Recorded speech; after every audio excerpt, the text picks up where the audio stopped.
Hello friends. On August 21st, 1911, it was a Monday morning in Paris, the capital of France. People were going to their offices for work, when suddenly three men came out of the Louvre Museum, carrying the museum's most valuable item wrapped in a blanket, running away. They reached the nearby railway station, boarded the train, and disappeared. The whole world was unaware that they had just stolen a painting, and not an insignificant painting. It was the world's famous painting, the Mona Lisa. Today its value is close to $1 billion. What secrets are hidden inside this painting, and why is it the world's most famous painting? The Mona Lisa was placed in the Louvre Museum in Paris in 1706. But she's about to become a sensation. The Mona Lisa is snatched from the world's most famous museum. An entire day passes before anyone notices the masterpiece is missing.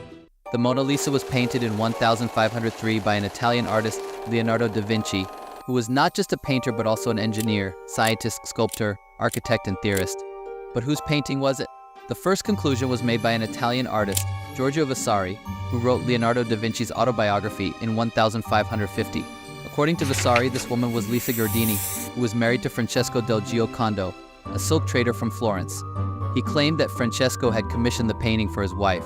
However, despite this conclusion in 1550, people were not ready to believe what Vasari had stated. Many theories emerged. Some said it was Leonardo da Vinci's mother, others said it was a painting of an Italian queen, but the most interesting theory was that it was a self-portrait of Leonardo da Vinci, imagining himself as a woman. But today we can say with certainty that the painting is indeed of Mona Lisa. A professor from Florence spent 25 years researching and found clear evidence in 2004. He also discovered that da Vinci's family had a close connection with the Del Giocondo family and found evidence that Lisa's marriage was registered on March 5th, 1495, when she was 16 years old. Now, the question arises, if da Vinci was Italian and Mona Lisa was Italian, then why is this painting in France today? The story goes that in 1516, King Francis I of France invited da Vinci to live in France, and consequently, da Vinci moved there.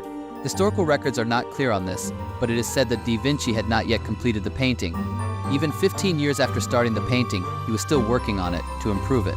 As a result, da Vinci passed away in 1519, and the king kept the painting for his royal collection. About 150 years later, in 1797, during the French Revolution, the painting was placed in the Louvre Museum.